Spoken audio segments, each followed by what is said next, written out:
Intro, no.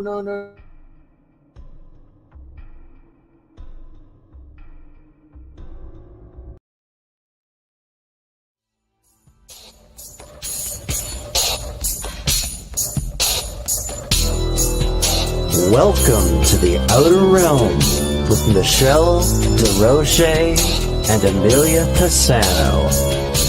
Airing live on the United Public Radio Network, 105.3 FM in New Orleans.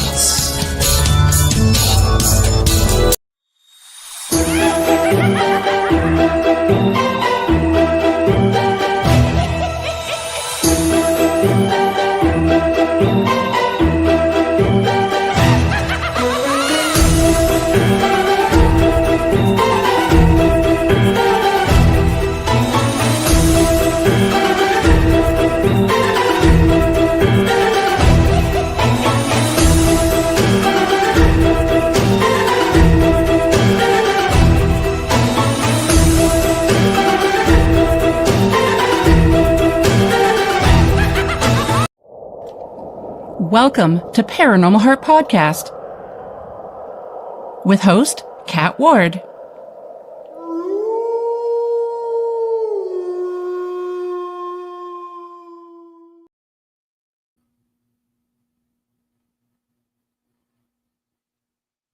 Hey, we got an achievement. Woohoo! We got another achievement. Put it up there. Woohoo! I don't know what the hell that is. Hi, and welcome everyone to Ethereal Encounters Unveiled. Today we are broadcasting live on the United Public Radio Network and the UFO Paranormal Radio Network, 105.3 on the Gulf Coast and 107.7 FM in beautiful New Orleans.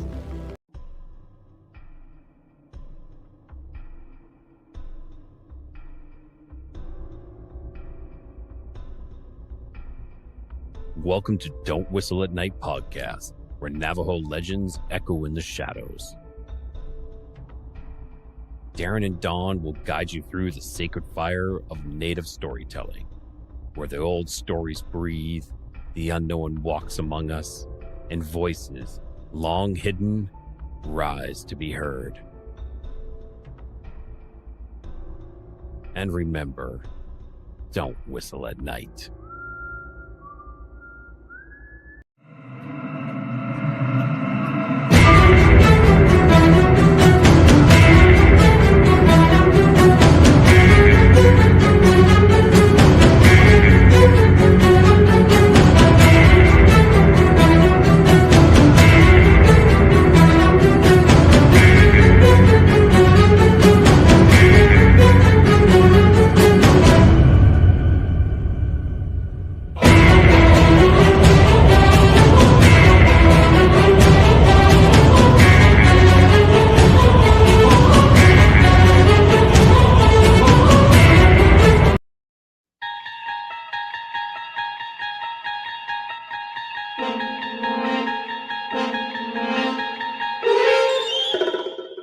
You're listening to UFO Undercover with your host, Joe Montaldo, right here on the Paranormal Radio Network.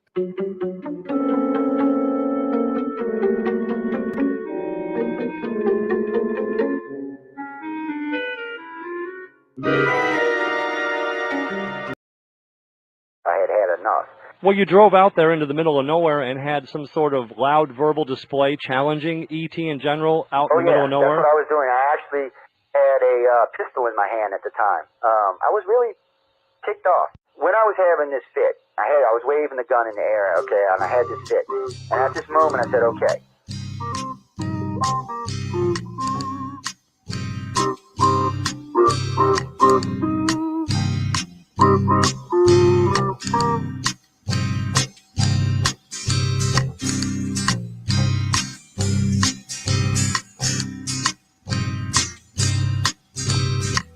He was a Louisiana man named Montaldo. Folks around called him Six Gun Joe. Worked with ICAR, don't you know? Investigating UFOs. Out for a drive with a gal one night. They stopped to check out the reporting site. When an alien lit right there on the ground, he commenced to throwing his weight around. Now, old Six Gun didn't take too kindly to that kind of thing, especially without Vaseline or anything like that, you know. Seriously. Well, Six Gun looked that critter right in the eye and said, "Any last wish before you die, yo?" Reached for his gun, quick as a twitch, and said, "Fill your claw, you son of a bitch." Now a legend spread across the land about this pistol waving man. You son of a If you're bitch. from space or from Earth below, you don't give no lip to Six Gun Joe. You son of a bitch.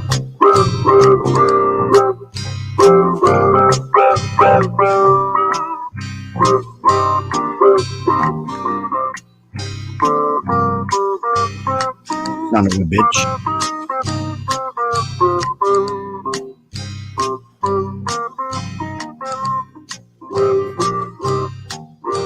Bitch.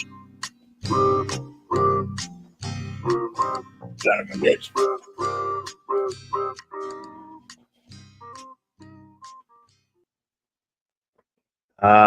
Welcome to UFO Undercover, everybody. You have reached the very strange and weird world of Joe and Jay and Joe, and not telling what's going on around here tonight. Anyway, if you're listening to us, wherever you happen to be listening to us on our big, beautiful blue planet, as far as I know, we reach every time zone on the planet. This particular show, as far as I know, reaches every country on the planet. It's been around for there are 219 countries, and we hit, I think, 185. Not on this show. This show's well over 200 forever. Since this show, since about 2005 or 2006, it's reached every country, including. You're right. I must be thinking news on the flip side is one. Oh yeah, news on the flip side. Yeah, it's got about 185. Like Arthur's Quill, I think does 165. Matter of fact, I'm pretty sure Jeffrey's somewhere in the 160 to 175. And I mean, I have to go look and see to be sure, but I mean, I'm pretty sure he's up in that edge. People, the station's 30 years old. We've been a worldwide broadcasting since day one. So when we started out, but you've only had me for the last 10 years. That's right. But when we started 30 years ago, and we inherited Pioneer Radio. Pioneer Radio was already in China and other places and all over Europe and stuff. So we inherited that, and then we inherited OzzyCast, which is a long story, but that put us in other places, and then as we started to grow, other people picked us up on different servers, and Satcom companies picked us up, like Satcom Satellite Division picked us up. We're still there. We've been there with them for 20 years. They broadcast us, and I forgot how many countries. But regardless, even we even get overlap in some countries. The U.S. we broadcast to around 400 American cities. And you know, when I say that now, people don't get crazy. Some of these cities we have, I don't know. I think in Yazoo City, Mississippi, we have like 10 listeners, but still, it's pretty good. Yazoo, Mississippi. Who the hell's even in Yazoo, Mississippi? I'm not hating Yazoo's, of course. Yes, I'm not hating people. I'm in Mississippi myself. Where's Blue in the house? He's researching with us tonight. You know, he looks like lunch, man. Down here, we'd make lunch. He is hungry. Little crab meat stuffing, man. Some shrooms, a little green pepper, a little onion. He's a bony, skinny little baby kitten. There ain't no meat on. You know what we would use? We would use the trilogy and the Pope on him. Yeah, people ask me Saturday what the trilogy and the Pope is. No, it's not for this show. But ask me Saturday. It's spices. Yes, it is. It is spices. It is. I only know that because going through college, I worked in several nice restaurants. But I mean, you hear those kind of things, and it was always interesting cooking. As a kid, I don't know about you, but I used to watch The Galloping Gourmet. Do you remember him? That English feller? Yep. So we got him, and then we got some old couillon, crazy Creole guy. The guy Onion, that dude. Yeah. Yeah, I don't know his name, but he was funny. It's got some onion. Yeah, he was weird. I mean, there was a couple of crazy Cajuns that cooked. There's a lot. I mean, if you were into food, there was a lot of. And there's a lot of food channels you can watch now. Not all of them as good as some are good though. Yeah. It's but anyway, ladies and gentlemen, I really do hope you doing how good wherever you are on our big beautiful blue planet. And you know, we're going to be discussing stuff that's near and dear to our hearts. I mean, we talk about this a lot, but just tonight though, we may extend this out since we're in the holiday season. We're looking for something a little lighter than some of the deeper stuff we get into. and I'm not sure how I want to do guest because I got like 5 of them, 5 to 6 of them. I got to figure out where I want to put them right now, but it's hard when we're getting into the holidays because there's certain topics I'd like to get into, but with some of the guests I got coming on, the topics don't always.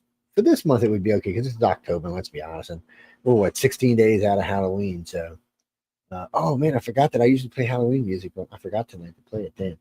Or eerie sounds of sad. That's even better. But anyway, so we're gonna keep it a little bit like so. We're gonna do like the top 5 latest UFO sightings. Then we may get in a couple more, and then we're gonna do the prominent 5 alien abduction cases in ufology. Now, whether or not you think those are the most famous or the best or the ones with the most evidence, that's beside the point for the night. These are just the ones when you ask somebody in ufology, they're going to say these cases. This is not true for the UFO cases we're going to be talking about. The UFO cases we're talking about tonight are more modern cases. Yeah. I was shocked at the list. I mean, we have it scrolling on the bottom there. Yes. Roswell's not in there. Bentwaters isn't in there. Quite a few of the big ones. At the very end of it, it says if time permits, we'll get into more. But I mean, there's a lot of those are for the abductions. But I mean, the UFO phenomenon. Oh well, the UFO phenomenon. Well, we'll see. There's one in there I didn't even know about, or haven't heard about. Maybe I've forgotten it. All the others I'm aware of. Let it scroll up here. It's I think it's the 3rd one.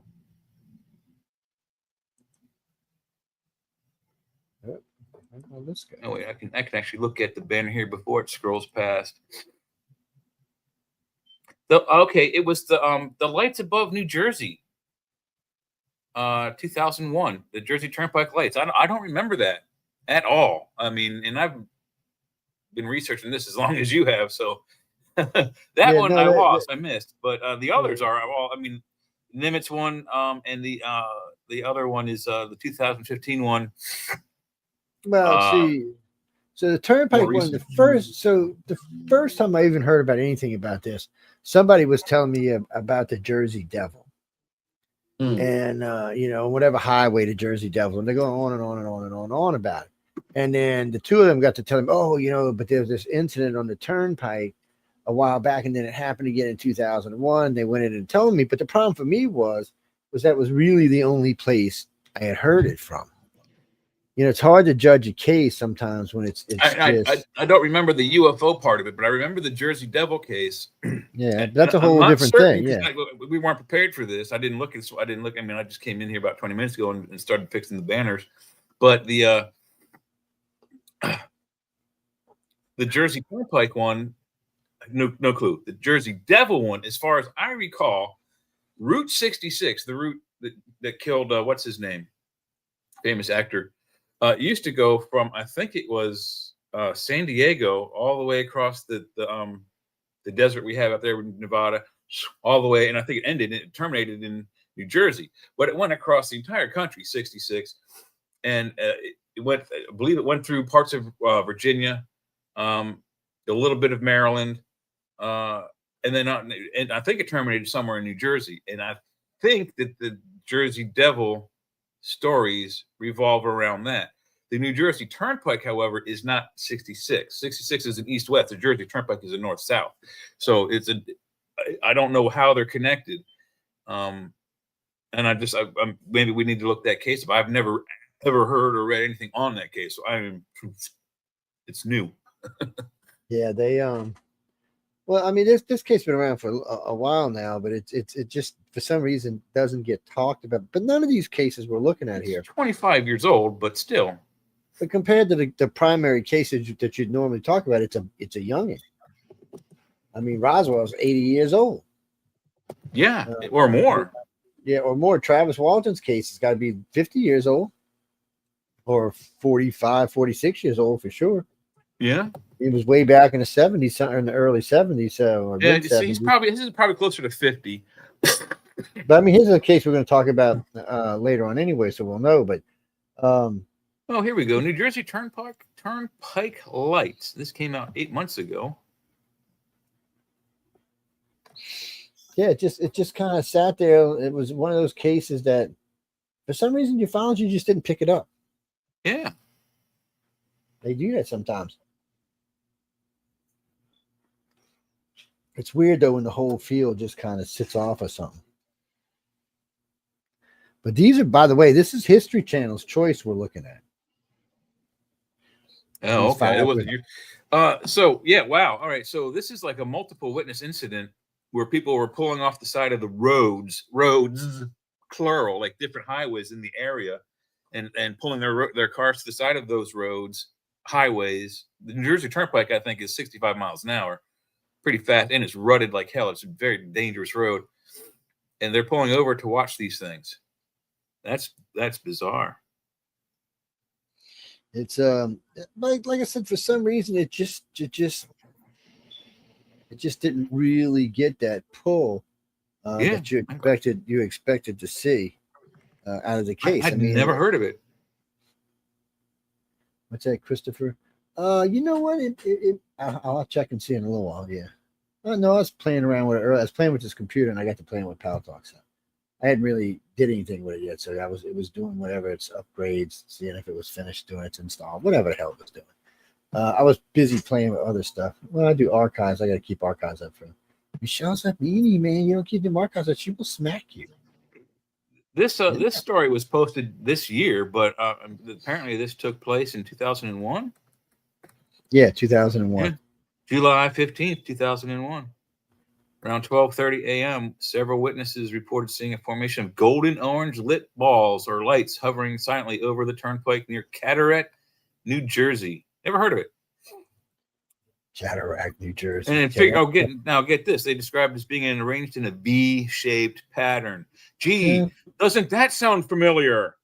It could have been a flock of birds. Could have been Phoenix lights. A group of planes. Yeah. Flares. Flares. Yeah. It was flares, Joe. It was flares. Let's just could get be it flares. out. You know, it could be flares. You know, it could be any of those things. Not flares.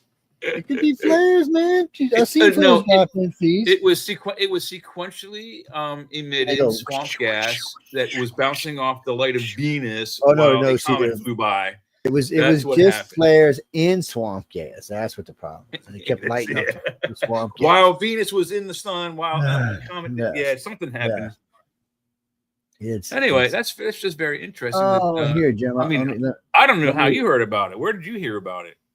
I heard about it a long time ago, and then I just ignored it because it just didn't go anywhere, and you couldn't get hold of anybody. I was looking for people to talk to about it, but there wasn't really. I was going to invite somebody on the show and all, but I couldn't find anybody. Here, Michael, this is the link I'm on right now. These 5 I'm talking about. This is the link that they come off of right here. It's a History Channel link. Oh yeah, here's the. There you go. Bam. Here's the Jersey one. I'll put that one in there. And the Jersey one's in that link too. It's all that stuff's in there, but it was just one of those ones. But I was trying to keep it. I really was trying to stay within the last 20 years, but it ended up being the last 25 years. But still, for ufology, that's young because most stuff we talked about earlier. I mean, it's pretty old. And a lot of cases come out of the 70s. What about Michael Myers? What are you talking about, Michael Myers? Michael Horn? Billy Myers. Yes, Michael Myers. Billy Meyer, yeah. MEIER. Billy Meyer. Not Michael Myers. That's a whole different thing. Yeah, that's later in the month. That's next week or whatever. Yeah, yes, it's a Halloweeny thingy, man.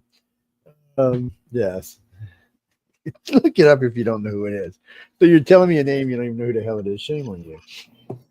But anyway, that's a link that we're just pulling these off of that we're talking about. What do you mean? That was the first one. That was first in the link was that particular case.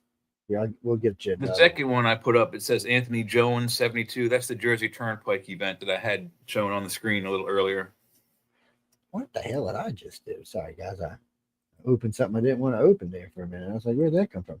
Okay, so number 2 was what? Oh, the USS Nimitz Encounter in 2004. Well, frankly, my encounter in Nimitz is more interesting, but this is another one.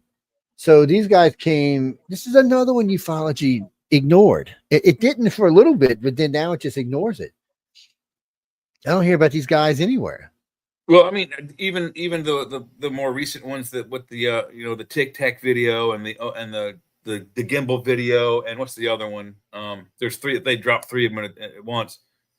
It might be one of the one we're talking about here, the Nimitz one. They came out in, what was it, 2017, and they were recorded in 2015, these 3 incidents. And, you heard about them for like, as soon as they came out, like everyone was like, and now you ask people about it, like, what? Oh, never heard of it. It's just, swept away. No one is paying any attention, really. So this, what is it? So it was F-18s were chasing it down. It was reappearing on radar at 60 miles. They said it was traveling at least 3 times the speed of sound. Okay, well, the Russian MiG can do that. Only a few planes can do that, and we're one of them. It's and what is that the Tic Tac video that's the one that's here, the Nimitz? It's the one. Let me see. There's one over here on the right somewhere. No, the one that's the Nimitz one we're talking about, the number 4, yeah, number 2, because there's matter of fact on this page, there's a picture of the TikTok. Hold on, I'll pull it up. Where am I at? Let me go find the room right quick. There we are. There we are. Let's see. Share screen. Mama said you're ugly. What my mama said? I'm handsome. I'm gonna tell you, talking about people. Yeah, mamas, don't let your babies grow up to be ugly. Too late. Right. My mama said, "Ooh, yeah, baby, you're handsome." Okay, let's see. There it is, right there. There's a TikTok video, or the TikTok picture. It's not actually the video. No, that's the gimbal. That's from the gimbal video. Is it? Because it's ever from. But it's from the same 3 that came out. There's a gimbal, TikTok, and then there was one other. The Oh My God one, I think it's called. Oh My God one. The third one. I don't know if that's a good name for it. The third one, I think, actually shows, and I'm not sure if it's a Tic Tac, but it shows one of the craft actually going and entering the ocean without hindrance. No, this is the one from and no splash too. By the way, this is the one from the carrier. Yes, it is, but it's the gimbal video. That thing, that little black dot in the bottom of the screen, it starts to rotate at some point during the video. That's why they call it the gimbal video.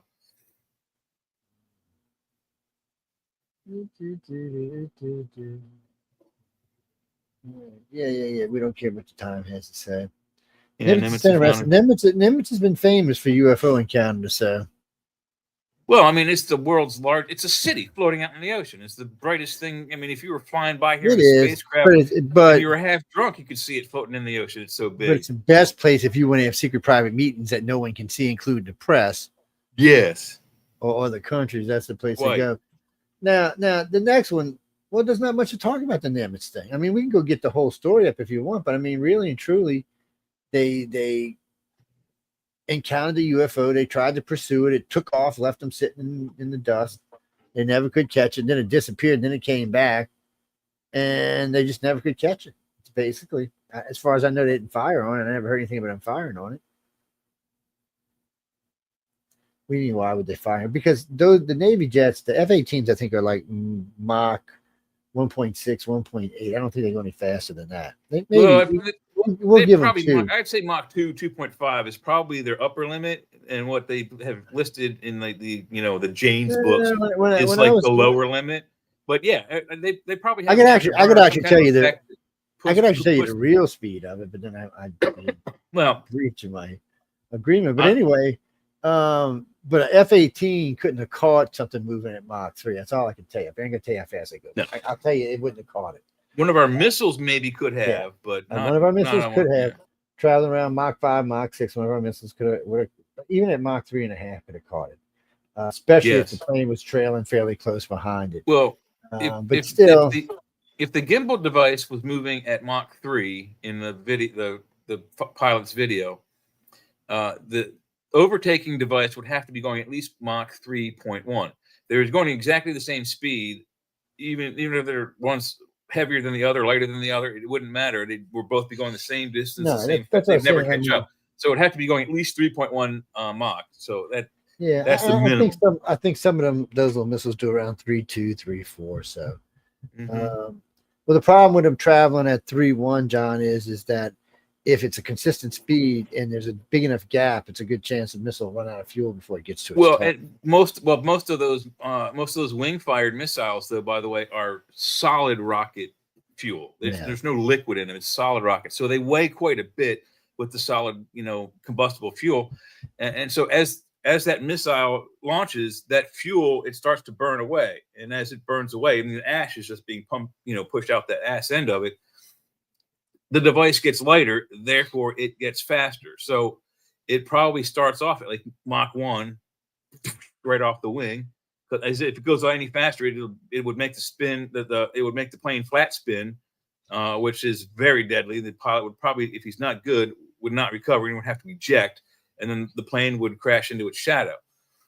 So they can only go off the wing very slowly, and then they take off. They're like, I don't know, the valve opens up or whatever it does to get full speed, and then the fuel burns away, and it goes probably up to the maximum to maybe 2.1, 2.5, depending on the size of the missile.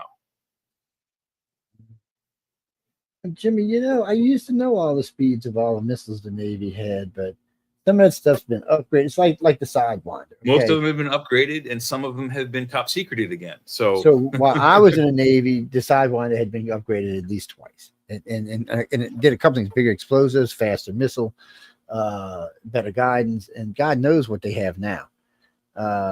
Yeah, what is? I only know the Navy equipment. AM9 Sidewinder is what they have now, or yeah, it's AIM-9. 9X. AIM-9. Yeah, it's and I know there's a new one. There's an experimental version that's out. I read about it the other day, but a lot of them was just simply the basic design they were 20, 30 years ago. I mean, it's because they're being successful. Technically, they're undefeated. Yeah, I mean, they're just beastified. Well, we also have some pretty awesome surface fired weapons that the Navy shoots. I know most of that's been upgraded, but not a whole lot of it.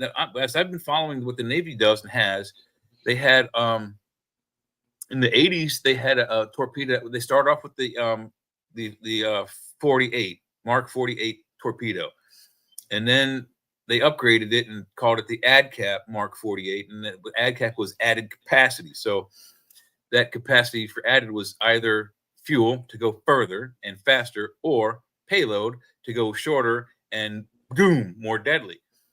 That's what that meant. And then they upgraded those, I think, in the late 90s. They haven't upgraded since, I don't think, or still top secret what they do have. And so they're working with what's called an ADCAP Mark 52. So it's 4 better than the last previous one. And then they had a series of torpedo launched systems that were very awesome. The submarines could launch something called a COM. All right, that thing got nothing to do with chasing UFOs, man. Calm down. But there is one of those videos that shows one of these UFOs going underwater, and our capacity underwater is from the 80s, as much as I know. They had torpedo launched missiles also that they could launch into the air to attack either land-based targets or ships. But one of them, I think it was the Harpoon, went out and came out as a torpedo, and then could launch into the air and become a missile. The other one was the Sea Lance, and it would launch out, and if it had a faraway target, this was your choice of weapon. It would shoot out and then go out of the water, and then go towards where the target area was, and then drop back into the water as a torpedo. And at that time, it was a remote controlled by wire guided, and you could program it and let it go on its own, or the controller who launched it could sit there with the control and go search right, search left. So they were both air-based, land-based, and back to sea-based. So, but the problem is those systems, I think that the ADCAP torpedo, the 48, with this max speed was 72 knots, which is nothing. It's nowhere near the speed of sound. It's like 150 miles an hour underwater. And this thing from one of these videos from this 2014 or whatever year it was for the carrier, they have an actual video of it's either a Tic Tac or a gimbal type device that goes directly into the water, and the water doesn't even splash. I mean, it's like the cleanest dive. It's a 10 in the Olympics if you were a diver, but it just at a weird angle, bloop. And once it did that, our subs would come into play, and our subs don't have a thing that can touch anything like that underwater. On the UFO subject, so real quick. That's a UFO subject. Real quick before we go, So I'm gonna give away 2 books for. I got one called The Fear, and the other one I can't see from here, but I'm giving 2 books away. So I'll give one away to the 5th person who tells me what year the Sidewinder went in service for the U.S. Navy and what year it went in service for the U.S. Air Force. Okay, that's all you got to tell me. What year they went into service. Okay. Yes, you'd be surprised. I'll give y'all a clue. They're older than you think they are. Yes, they are. I'm not going to guess until you have a winning answer, but I think I have a good guess. It's what do you mean? A war they were used? And I'll tell you this: they were used in the Falkland Wars. How's that? That's pretty ways back there. What do you mean? Were they used in wars early? I can't tell you that. I can't tell you that. You got your clue, and the internet. If you're talking to us through any messenger system, there's no reason to ask us because you have the internet directly in front of you.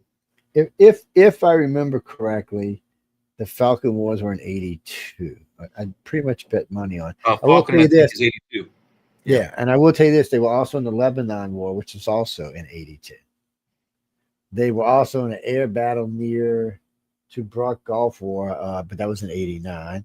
They were in the Bosnia War in the Banja Luka incident, Operation Allied Force, 2023 Chinese balloon incident. We used them to shoot the Chinese balloons down. Yes, they've been used to very, very excellent effect against many enemies not in a wartime zone. So used in the Russian invasion of Ukraine, Operation Guardian, Red Sea Crisis, and Gaza War. They've been using all of that now. That's all wars since the Falkland Wars. Okay, I'll give you one before the Falkland Wars. What? Who said that? It's one of the Gulfs. It's not the Gulf of America, idiot. It's the Gulf of France. No, that's the Gulf of France. It starts with an S. It was in 1981. Yes. Oh, okay. I'll give you one more. That was also in the Iran-Iraq War. We weren't using them, but somebody was using our weapons. There's a Yom Kippur War too. Okay, that's as far back as I'm going. Now there are still 1, 2, 3 wars before that one they were also used in. Up. Dean Wilson, where you from, Dean? You must be an old vet or something. Where you from, Dean? You are from where? Chicago. Are you dodging ice up there, my friend? Are you dodging ice? Or driving on it as a road. So he got it right. Before you reveal the answer, can I guess? If you got a winner, you got a winner. That's just for the first one, not for the second. That's just for the Navy. Oh. Yes, we haven't got the second one yet. So we have one winner so far. They got one winner so far. So you want to guess at the Navy one? Because I'm getting ready to tell everybody what the year was, so people stop bugging me. Oh, with the Navy one, I want to say 1966. 1956, off by a decade. Oh, 10 years in a history class. That's an A plus. That's an A, man. You got to get it right to get an A plus, man. Oh, it's an A. It's an A. It's a decade. 10 years of any event, you're good on any test paper. What's that make this missile? 80 years old?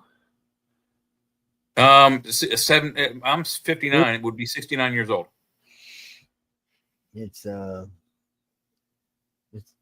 This thing's been flying around blowing shit up out the sky for that long. Not just stuff out of the sky blows up all kinds of stuff. We use it to kill tanks too. Hey, China is choking our bandwidth. They're being real dicks about it, but it'll get better soon. What's that, Jamie? You think you got? Well, send me the email, iCarCox.net, and I'll tell you. We'll get ready to move on to another one of these, so you better hurry up and get it. What do you mean? What were they designed for? They were designed to blow shit up. Other airplanes, tanks, they don't care, whatever they can use. They weigh around 188 pounds. What does? AIM-9? Yeah.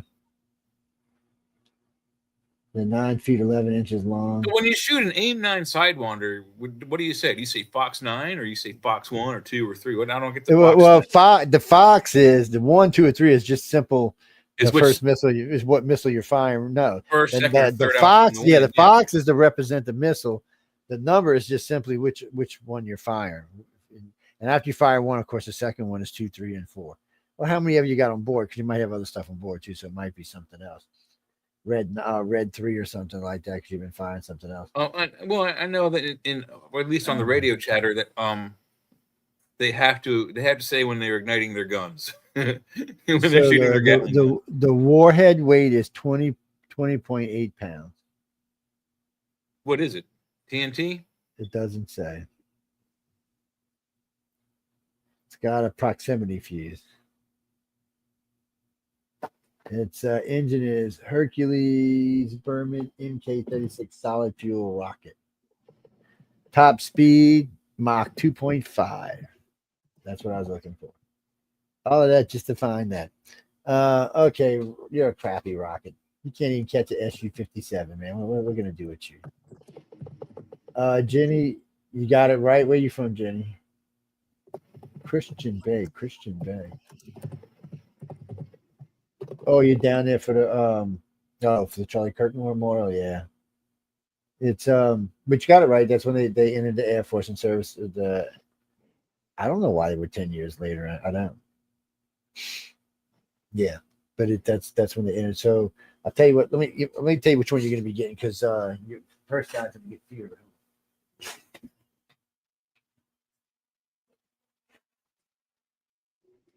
Wow, he must be an alien. He just like disappears right there into the background and all. It's so cool.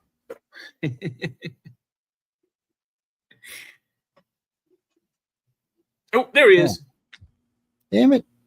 Man, that alien technology is something fierce, huh? You disappeared and came back so fast we couldn't even tell. Oh no, the books are on the side of me, but let's see. Okay, let me go find y'all right quick. So this is what the first one's. Oh, let me turn the light on because y'all can actually see the dang book.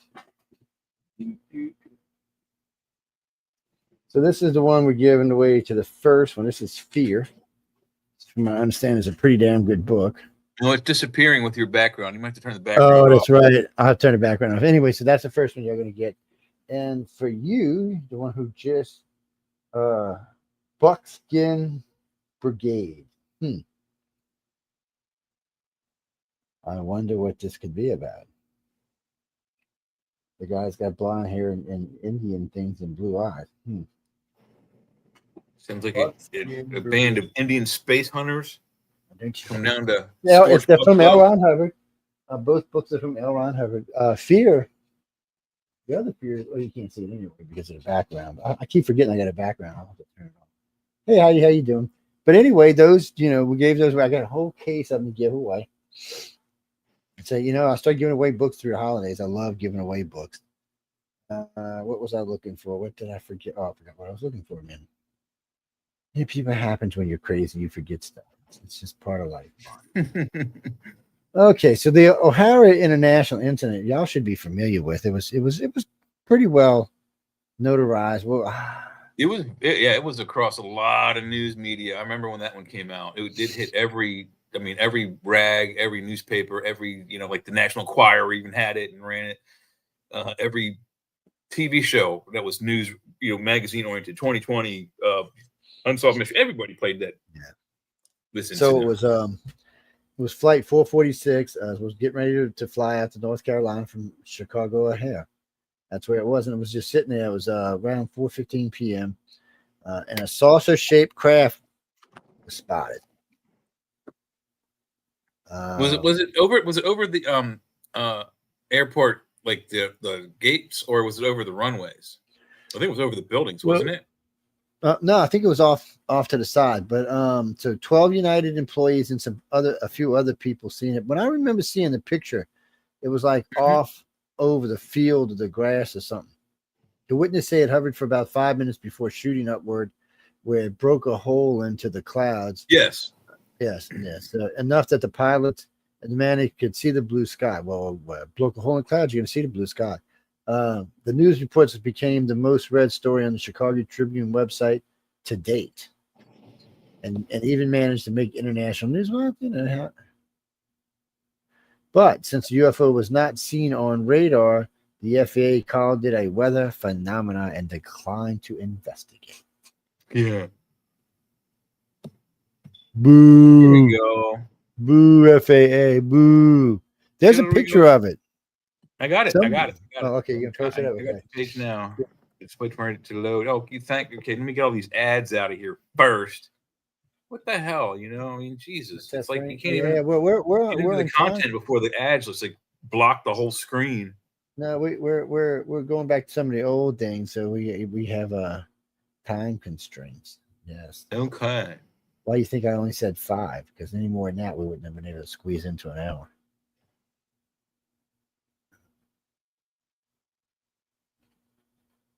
All right. You want to trade? Oh, sorry. Go. Ad.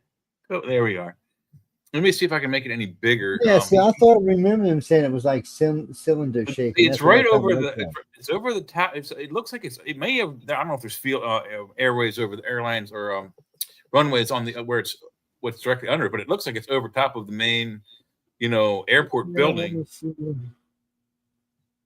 I don't know. It's hard to tell. And I can't. Oh yes, I can make it bigger. Hang on. Yeah, you should make it bigger, and I'm gonna make it bigger too on the other bigger thing. No, that's not doing it. Let me try this. See, that looks cylinder shaped to me. That doesn't look like a saucer. And I would say, judging from the fade, it is over whatever part of the airport that is right there. It's a very terrible picture. It's 2006, so it might be cell phone camera, and at that time, cell phone cameras were pretty bad. It says there's 5 pictures. You gallery. Because I remember there being other pictures of this thing, but it's been so long since I looked at it, I'll be honest. Yeah, it wasn't a case that made me jump out of my seat. Well, the page isn't acting right, so yeah. Well, no, Michael. I mean, no, it's not one that's it's 19 years old now. Yeah, I can't. It's not working correctly. It just froze. This keeps coming up. Yeah, it might just be one of those things that's on there and doesn't have it on there. Hold on, let me see if it came on my thing. If it came with one, let me go look down here. Nah, they come with a pic. Sometimes they come with a pic. Sometimes they don't. Let's see. No. And they don't give you very much information here. And from what I remember hearing, it was pretty much all it was, and it just took off and disappeared after that. Yeah, I'm surprised there's no pictures on this page of the. Afterwards, there was a distinct circular cutout in the cloud layer above. I mean, it was like somebody blew a smoke ring in reverse. It is. Yeah, there's absolutely no picture of the sky after because that's the story, and that's exactly how I remember. Because the pictures we got the most on the news back then was of the cloud layer right after it went straight up, and there's a perfect cookie cutter donut hole in the cloud layer, and you can see what's above it because there's no cloud there. You can see the regular blue sky, and that's not usually a normal phenomenon unless you're looking at a hurricane. Only hurricanes have eyes like that. It's like a perfect, like I said, it was like a perfect smoke ring, but in reverse. Instead of they blew a negative smoke ring. I'm trying to see if I can find any other good pics. There used to be several pictures around, but they seem to have been whitewashed. Mm-hmm. Oh, no, there's some bullshit picture here. Cut it out. This is damn cats running around here.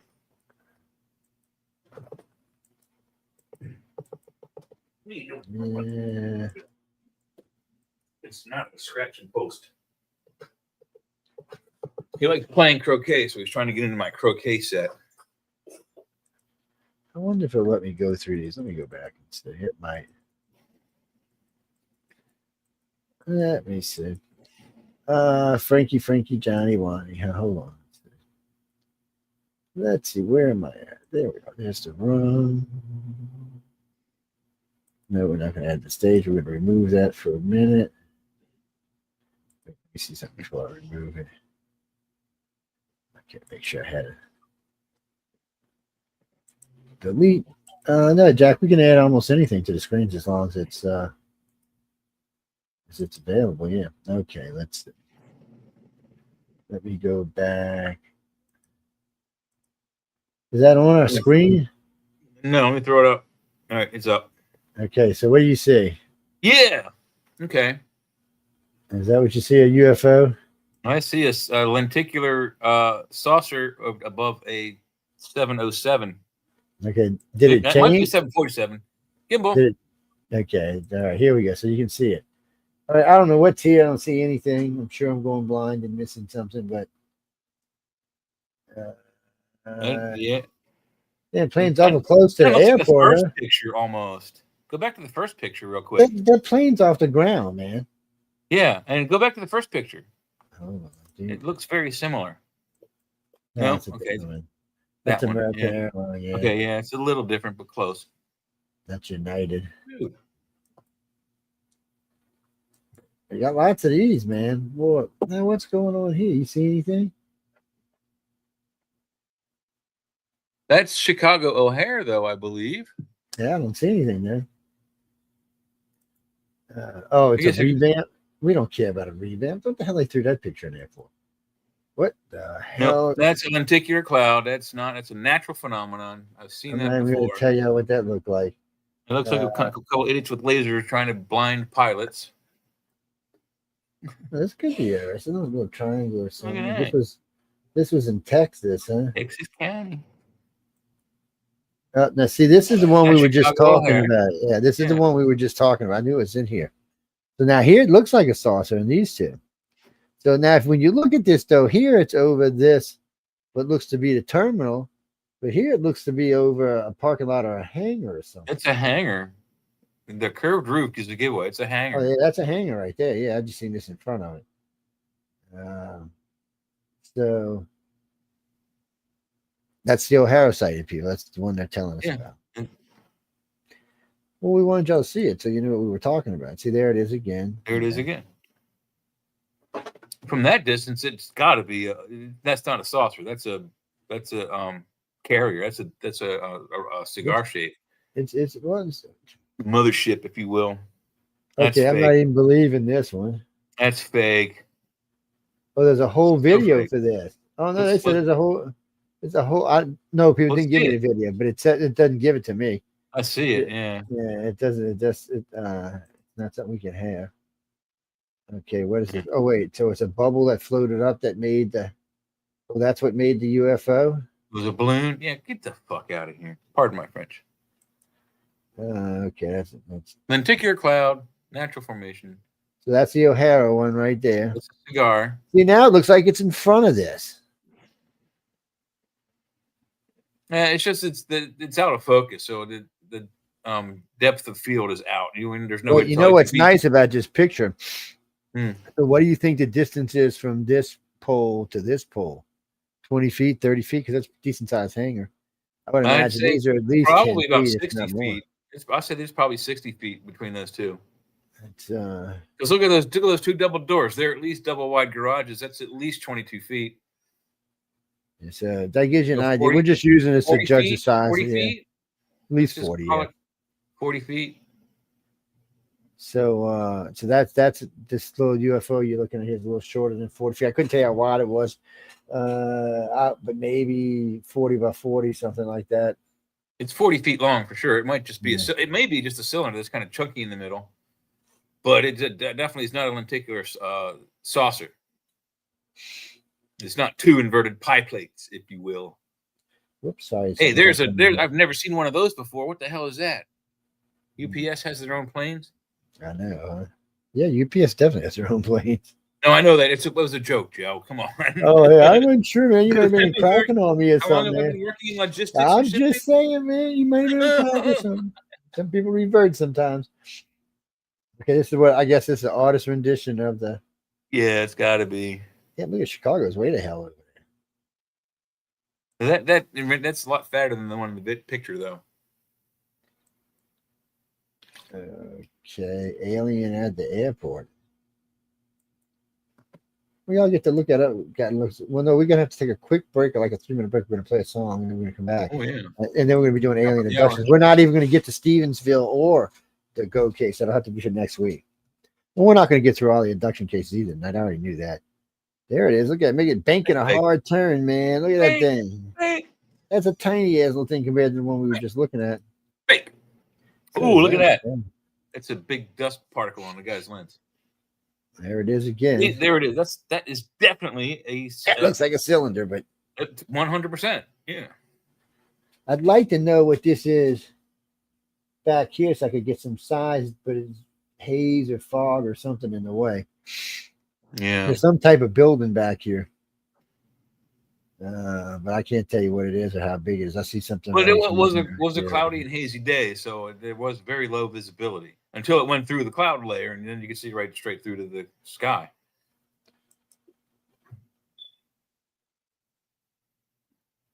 Okay, I don't see it in here anywhere. No. Yeah, we read all of that. November 7th, 2006. Mm-hmm. Oh, now this is a big old sucker here, man. Yeah, that may be an AI. When was that article written? They're just showing you O'Hara people to give you an idea how big the saucer was or whatever this thing. I don't think this is the same one. I don't either. Nah, May 16, 2021. So it's yet another cylinder though over O'Hara Airport. I wonder if they're just snatching up people. Maybe O'Hare is the main hub for alien landings and comings and goings, if you will. Dun, dun, dun. And the tall whites have to arrive here somehow, right? They can't just like beam in like Scotty. I would imagine they would put it somewhere a little less noticeable. a little less. There's so much violence on the streets of downtown, no one's looking up, so it does make the perfect sense. I forgot what picture I'm on. Oh, on this one. Okay. Is that the one I was on? Yes.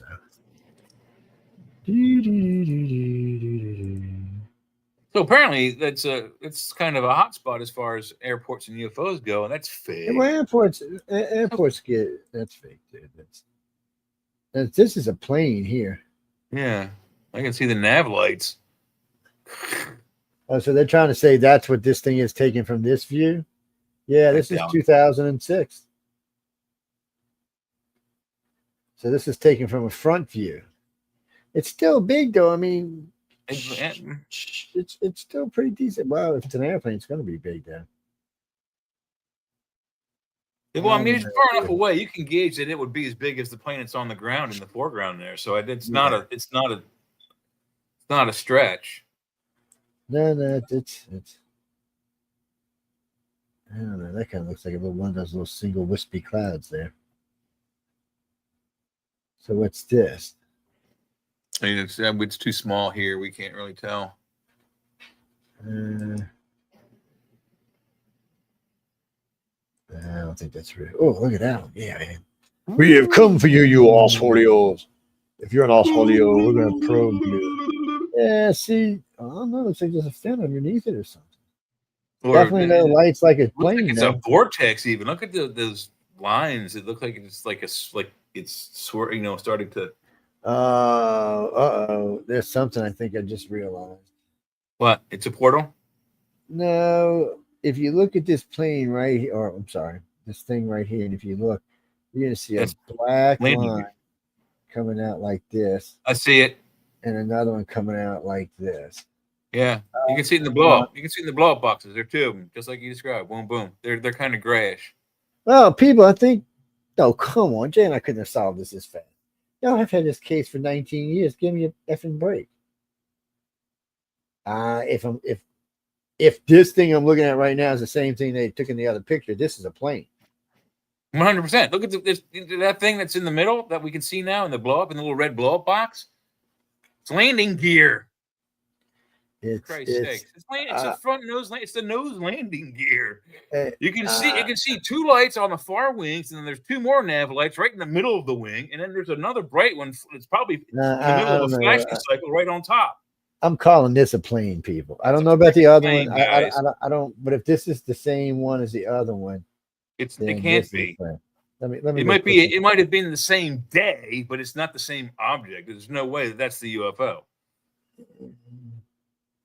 People, I'm being honest with you. It looks like a freaking plane. If that was an actual photograph and I had the negative, I could tell you 100%. Okay. I would need to have the negative in my hand, and I would have to have access to an enlarger. I just went. And we could blow it up. This is it. This is it. November 7th. Really? Yeah. Oh, here, look. Hold on. Where am I at? They're different. They're different. Let me come find you. Okay, let me get out of here for a minute. X that out. Hit plus on that. Hit share on this. So this is where that picture came from. Is it this? Let me make sure I'm in the right place. I think it's this. I might have got the wrong thing. Hold on. No, this is it. So you see, is the screen moving? Oh, you're not up there yet. Hang on. Oh, put it up. Yes, screen. All right, you're up. Yeah, it's moving. Okay. So this is that picture. This is the November 7th picture. So here it looks like, and I can zoom in on. Oh, come on. What was that jump to the way? Sorry. Some pop-up bullshit ad come up here going. Yeah, it looks like the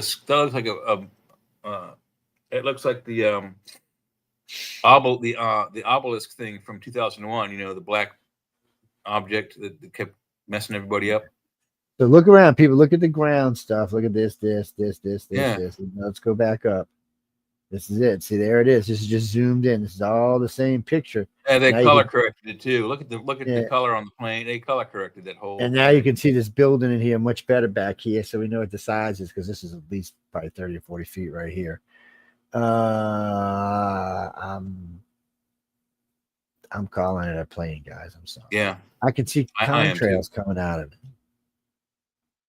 And you can see distinct and by the way, behind it, and then the one thing is there's 4 nav lights right in front, 2 in the middle of each wing. You only see them, people, when they're landing. They only kick the lights on just before they land.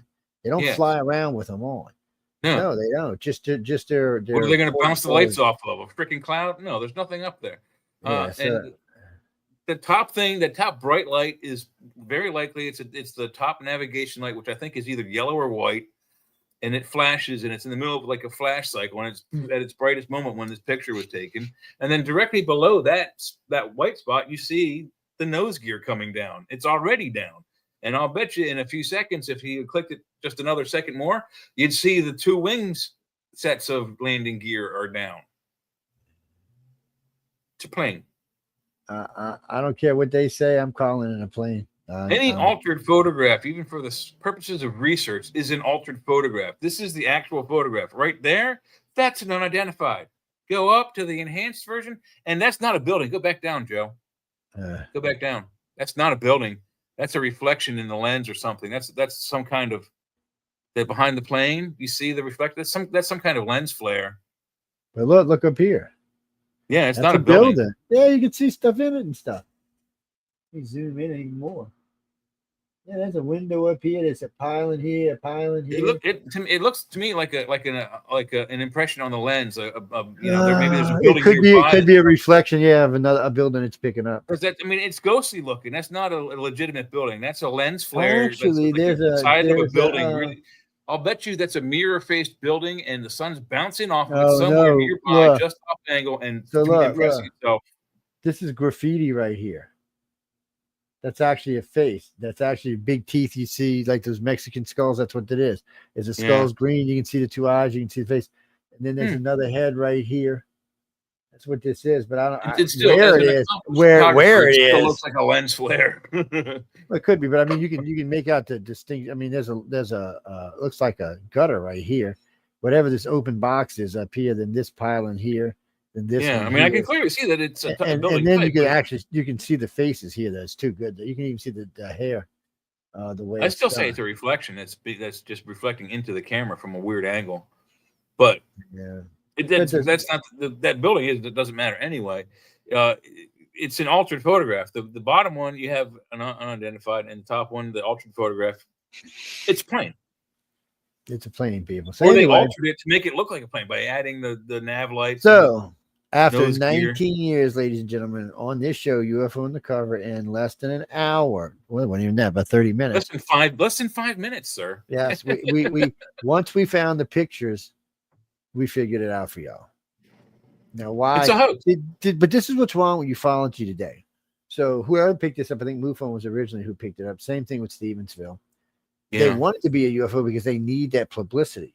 That's their moneymaker. They'd be without a UFO. I mean, if you got out and you're a UFO group and every UFO you found was swamp gas or a satellite I want it to be an off of Venus, you're going to lose money. You're not going to be in the business. Jack, I want it to be an alien craft. I really do, but I mean, I can't. Let me tell you something, dude. You need solid evidence. You know what? I'm gonna tell you. I'm gonna tell you something I bet you didn't know about. I'm probably the only person in the whole field that has a pedigree for this. I have degrees in advanced avionics and electronics. So I have to know how aircraft plane, how they fly, and not just that. One of the things Navy, first thing I had to learn was advanced aircraft recognition. Because when you're out in the middle of the ocean, they want you to know what's flying around that you can see with your binoculars. Because you don't want to shoot down your buddies. Yeah. So, no, we have radar and all that for that too, but they don't care. They want you to know. Radar doesn't tell you who it is either. Yeah, they want radar isn't like you see in Star Trek when they go, "Ooh, look, there's an enemy spaceship coming our way." No, there's a blip coming your way. Is it an enemy or a friend? You don't know until they're within visual range. Well, today, Jack, we have friendly the little devices that let each of our friends know it's them, and even that don't always work because we have shot down friendly fire and jets before. Yes. Even though we do have a warning system saying it's our jet. But just because one doesn't have it doesn't mean it's a Russian or a Chinese. It could be in English or somebody else that's not in our system. So yeah, it's always good to verify. Well, it's just actually to help you with this. There's some good videos of F-14s, F-415s, and Warthogs taking on aircraft doing Iraq and Afghanistan. But they had to visually claim that they had to visually see the jet before they could shoot it down. Yeah, it's done several videos of it. It's kind of crazy because you see these jets firing at them and they can't fire back until they actually see who it is.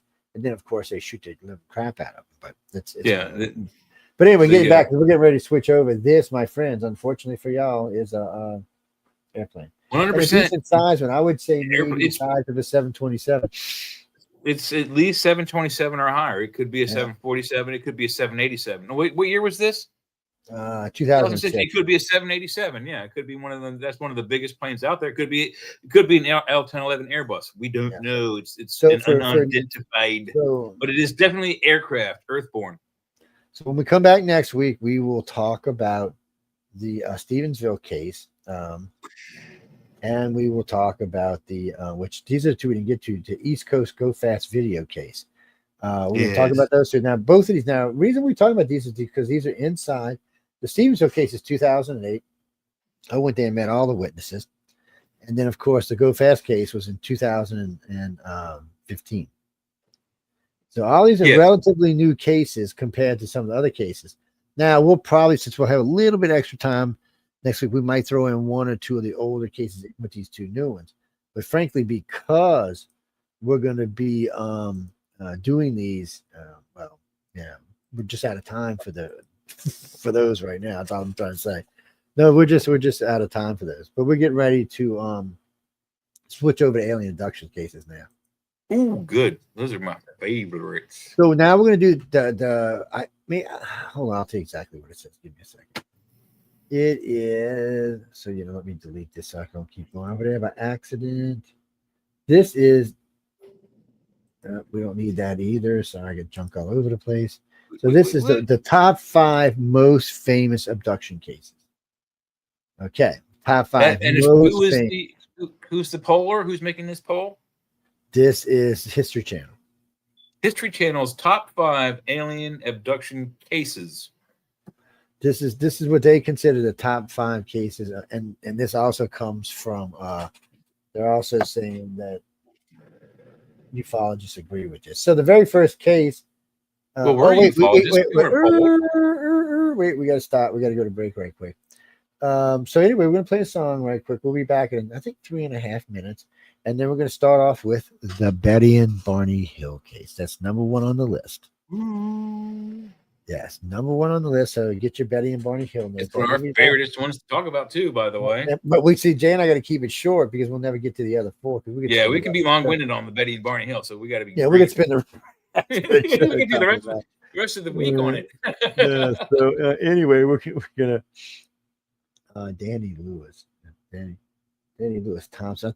I think you got his wrong name there, Christopher. I got an idea who you're talking about, but I don't think you have his name quite right there.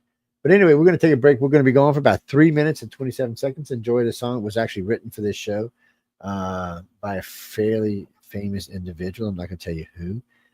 He does, because he asked me not to, but he does have a song close to this that's also a very famous song. Anyway, we'll see y'all in 3 minutes and 27 seconds.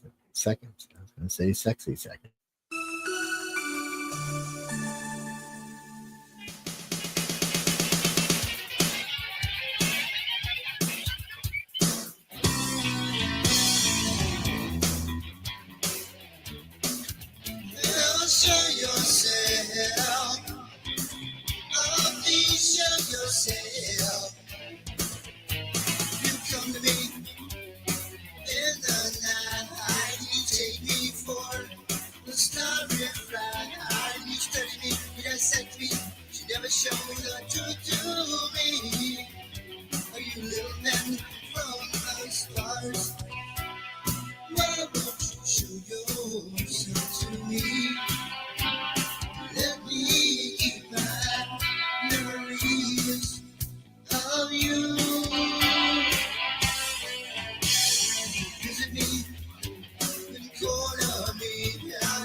Then you gauge me, you leave me well.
showing themselves to the extraterrestrials. No, it was about the extraterrestrials showing themselves to them. Yes, that's what it was about. There's a lot of weirdness going on in the world right now, and a lot of stuff. We'll be talking about on Friday night as far as strange things that go around. A lot we'll be talking about on Saturday night. Just there's a lot to keep up with these days, and a lot of stuff going on. Yeah, 100%. Yeah. Well, so anyway, welcome back, everybody. Now, for Betty and Barney Hill, the problem with Betty and Barney Hill for us is I rewrote the Betty and Barney Hill case. Bad. You clarified for me. I got confused towards the end because she had gotten. She kind of fell out of out of the limelight in the 60s and early 70s. She and Barney were the hit of the UFO paranormal scene. They were on every documentary you could think of that dealt with the subject. Yeah. And then she finally the interest waned away, and then she retired from teaching. I think she was a math teacher or English lit. I don't remember which.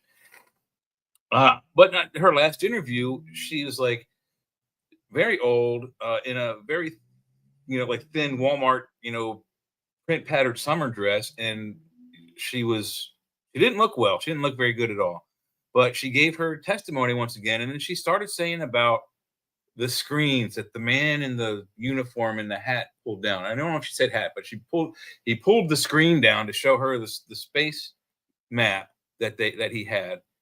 And then she later drew it, and they identified it as an actual solar system in our galaxy, not far from here. But she described it as like a pull-down screen, like the kind we had at school. Yeah, didn't make any sense. It's exactly how. But also at that point, she added more details that she hadn't said in the very first few interviews, and because she was learning. Well, or she was remembering stuff she had. I don't know, but at first it began to me to sound like she was just adding details to a story she made up. I thought she was lying at that point after that interview, and then you cleared it up by saying she wasn't lying. She just was only in my lab. Yeah, see, that's there it is. That's the complete answer. Well, that was the problem. I mean, she was never the abductee or the contactee. She was the MyLab. I mean, she was the one who had been taken, and had all this stuff done to her. I mean, it was the first giveaway. I remember sitting there. I had listened to the Hills case. The Emerson cases had to be the first giveaway. Yeah, well, when I was sitting there listening to the case, and one night, and a friend of mine said, "Hey, I know you're interested in the Betty and Barney Hill case. I got a bunch of the original interviews." And he said, "You know what? I also got hold to the Simon's hypnosis tape." So he sent it all to me. So I'm sitting there listening, and the whole thing is sounding like, whoa, man, this is. So, when you listen to them being hypnotized, Barney just flips out. He's screaming. He's hollering. I mean, there's definitely something going on with this man. There's something happening. Betty's not reacting that way. Not even a little bit. But then you get to the spacecraft, and then there's the pull-down maps. Okay, now pull-down maps was period technology for the 60s. This is 1961, people. This is period technology, man. This is just exactly what this is. So then they said when the ship stopped them, they got out of the car, and 4 men walked up in black shoes, black pants, black shirts, and black duckbill caps. Okay, first, that don't sound like aliens to me. That's like somebody out of one of the black ops groups or one of the special forces groups. No patches. Yeah, no patches on them. All black. Yeah, I mean, it could have been any one of a dozen groups that could have been doing this. We don't know which one. They probably were wearing dark glasses as well, so you couldn't see their eyes or the color of their eyes or what shape their eyes were. So they could have been Chinese, alien, or human. Yeah, so they bring him into the craft. They start doing experiments on Barney. They took fluid samples with a needle. They took skin samples with a razor blade, scraped skin, scraped hair. Yep. Took all kind of samples through. They gave her an amniocentesis. Yeah. And, I'm a huge Star Trek fan, and I'm like, why would aliens need a needle for that? I mean, I could understand it if they wanted a skin sample, yes, okay. Any creature, no matter how advanced their technologies, would need some way to actually take the skin sample off of you if they needed to test it for something. But in order for them to test if she was pregnant, an advanced race would not need amniocentesis. They would require handheld scanning device like Dr. McCoy had and run it over her stomach and be like, yeah, she's ready. Like she's like got what we baby. have now in an ultrasound. So now we just use exactly an ultrasound. right. Exactly my point. Yeah, something like that. But all of this, ladies and gentlemen, is period technology. This is technology that existed at the time. Amniocentesis, though, was not the norm for pregnancy testing or any other kind of things because it was dangerous for one, and for two, they were still using rabbits, and we still had the Rh negative, Rh positive anomaly with our blood, which was killing babies. So yeah, we still had things that we had to deal with. But so here you have this couple. One, something obviously happened to the other, probably not. Barney, 3 of his best friends were colonels in the Air Force. Whoa. Yep. He's never served. General. Yeah, never served, and he's never served in a service. He was a postman. He did. Did he? Maybe he did. He might have. I can't remember. It's because somebody else said he did, and then somebody else said he might have been like the local National Guard or something. I think he did something. I think definitely a postman. Oh yeah, he was definitely a postman. He also got invited to the White House, him and his wife, to meet the president. Yeah. We don't remember what the occasion was, but probably because they were a biracial couple. Yeah, I would think it was because they were a biracial couple. But the fact that they were a biracial couple in the 60s that had seen a UFO and got invited to the White House was a pretty big deal. Become famous for it. Yeah. I mean, what is it now? 61 is 15, 64 years ago. We're talking about it. 65 years ago, we're still talking about it. Johnny, no, the thing of it is, so he had a colonel living in his house with him. Mm-hmm. And then he was friends with 2, and they didn't live all that far from that base. So he was just really good friends with him. It seems like somebody tipped somebody off when he was young, probably had seen a counselor or something that was, had some system that tipped someone something knew off. About his incidences. Yeah. Because Millabs, that's how they found out about Millabs, because somebody says something or you go public or something like that. Yeah, something along those lines, and that tips off whoever's watching. Well, that may be the reason for the friendships with the 3 colonels. They may have been watching him in his civilian life too, and then they could say, "Oh, I went over to go, say hi to, Betty and Barney, and they weren't there, but both of the cars were." So, it could have been something like that. Let me see if I can find any wiki facts on him. Let's see. Barney Hill Jr., born July 20th, 1922, Newport News, Virginia. That's a military area for the Navy. Yeah. Eunice, big weapons. Eunice Elizabeth Barrett, born June 28th, 1919. Oh, she was older than him. Yeah, 3 years. Barney. Let's see. Barney died February 25th, 1969, at age 46. Yeah, very young guy. Yeah, Betty died October 23rd, 2004, at 85. Yeah, still young. Yeah, 85. That's up there, baby. Postal. Let me see. Occupations: postal worker, civil rights activist, social worker, civil rights. That's probably a civil rights activist. Is probably why he went to the White House. Yeah. In fact, he was a biracial couple is probably another issue, but yeah. Also, think about it. Claimants of an alien abduction. Yeah. Well, no, I'm just telling you what it says on Wiki. Yeah. No. I was just trying to find out if he had actually served or not. That's all. Because so the initial reports of him were to the UFO, the U.S. Air Force in NICAP. In October 21, 1920. What's NICAP? NICAP was a UFO organization. Oh, okay. They were before MUFON. And they had some ties where they probably shouldn't have had. But anyway, mafioso? Yeah, so his thing was on October 21st, 1961. In a 6-hour interview, the Hills related they could remember the UFO. Barney stated, and they go on and on about the whole thing, about the mental blocks and the whole 9 yards, why they went and got that, Betty's dreams, missing time, private disclosures, Barney's yeah, so you get information about Barney's session, Betty's session, Dr. Simons. If y'all want to get information about the person who did the hypnosis work, which was Dr. Simons, you can find out information about him You can also type in Betty and Barney Hill, Dr. Simon's hypnosis sessions. And well, I got them somewhere, but as far as I know, they're still available online. Yeah, A lot of the early interviews is pretty. I mean, you can get all the Betty interviews that came after Barney had passed. They're all over like Roku and probably any Fire Stick kind of thing you stick in your TV. Yeah. What are you talking about, Jack? Well, so they think I remember in one of the interviews they did on a radio show, they talked about it felt like something maybe came down from the ship and grabbed the car, and it stuck like magnets, and then the car shot it. Sounds like they electrified the car.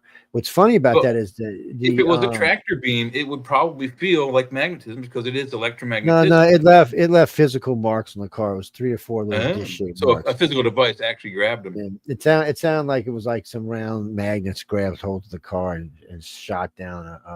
We got a good question here about Dr. Simon. No, Vet. I don't think he did.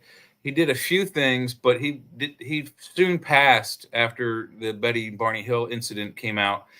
He was the head of the psychology department at, I believe it's Harvard or Yale. But Dr. John E. Mack was his protege and took over for Dr. Simon when he stepped down and then eventually passed. John Mack did much more extensive research on this lines. He stayed with the Hills until they passed. They were friends. He was friends with Betty until she passed. And he did 1,000 case studies, maybe more, 1,500 case studies, all abduction theories. Came in. Now, Dr. Simon at this point was already on board. He believed in the phenomenon. He felt that aliens was a real phenomenon. John Mack, as a matter on opposition, and when he came in, was a complete debunker. Just could not believe that it was possible. And then years in, he realized that the phenomenon was real and that it was not fictional, made up. It wasn't people like, it wasn't like a Reddit thing where we didn't have the internet back then. This is the 60s and 70s, guys. So the amount of people that just in the United States alone, thousands of miles apart, up to 3,000 and 4,000 miles apart in the United States, it's how far away we can be, all having the same story. It piled up, and there's just thousands and thousands of hours of data and books out there. Johnny Mack is the best place to start, and then you can backtrack to Dr. Simon if you like. Yeah, there's a lot of good material out there. The Hills are. So I think we've nailed the Betty and Barney Hill thing. I think we can move on to Travis. They what are you talking about? No, so one of the things that's interesting about Hill, one of the reasons I put the case in America as not as an alien abduction, but as a military abduction, was one, when they described the people doing the test, they described them the same way. Matter of fact, the guy we're getting ready to talk about, Travis Walton, did, in white outfits, like C2C outfits. Mm-hmm. That's what it sounded like. Now, this is before the CDC, I'm pretty sure. But it sounded like it was in those type of outfits. And in both cases. So that's another thing that made me think, okay, it's military, because no one's ever reported extraterrestrials when they're working on them in outfits. I mean, in suits or anything that protects them. At least whatever they got on, they're protecting themselves, whatever it is, but they're not wearing big bulky suits like we do. It was July 1st, 1946 is when the CDC began. So it was before. Okay, yeah. They were around during Travis and Betty and Barney Hill. So well, I knew they were around for Travis. I didn't know about the Hills. So there you go. So that's the talking about, and the CDC would have been there. They would have been the ones doing all these samples and taking all this stuff. They would have been taking the biological samples, yeah. Everybody describing the ship as human, and then even the one guy, she said, looked like Jimmy Durante, like a short, fat Jimmy Durante, because of his nose. That's the one who handed him. That's the one who handed her the hardback book that he took out of a drawer that pulled out. Yeah, that's alien technology there. No ships, no Greys, reptilian, or human ships. Not even the tall whites ever heard that kind of crappy technology on. That's just period for what was going on at the time. So there's no doubt in my mind when they were in the U.S. that there was not aliens that took them. That was people that took them. And that's just, they want to argue about it or fight about it or not fight about it, but that's what it really was. Yeah, in that instance, the vehicle was disabled on a abandoned stretch of road or one of those roads out in the country that's being cut in for a new neighborhood but hasn't been built yet. Middle of nowhere, the ship that they eventually went into was landed in front of them with windows and people walking in and out past the windows. Yeah, that they could see. Stairs that came down. Before the doors opened, before the stairs opened up, before their doors opened up, and there were 4 guys around each of them. Oh man, I turned into a blonde. Hey! Oh, look at that! Wow. But real quick, Bruce. So the reason this all started for me is, I'm listening to their case, and so they leave. They get up that morning. They get in their car. They're leaving the hotel. They notice there's a restaurant across the street. They go across the street and they eat. Okay. Now they're looking at the hotel where they stayed, and while they're in the restaurant eating, so they get ready. So when they give the report, they cannot remember the name of the hotel they stayed at. Period. They could not remember the name of the breakfast, the place of the breakfast, and they really couldn't really clearly remember what they had for breakfast. Okay. It's a little weird since you just woke up and you're fresh and you're cruising around. Later in the day, they stop to ask for directions. Barney describes him as a thin, tall black man. Betty describes him as a short, fat Irish cop. Yes. Two completely different descriptions of the same individual. This is classic. Alien Abduction 101 is what this is. Classic. But instead of the researchers taken for what it was, they needed the case in the United States to be the alien abduction, but it wasn't. It was probably the first registered MILAB abduction that we know of. It may not have been the very first one ever happened, but it's the very first one that we definitely know the first one ever reported for sure. Instead of taking it for what it is, it's the first MILAB. You want to know why that happened? Because Kathleen Maldron wrote a book changing quite a bit of the story. And if by going along with the MILAB, it effectively made her story moot. Yeah, I mean, that was the stain on the dress story, and that was. What was the whole story? It wasn't just that she said that. Like I said, for me, like Bruce is wondering how I'm familiar with the case. I just as an interested person and a regular researcher on this, I just have followed that case as soon as I heard of it. Every time there was any kind of interview with her, I watched it.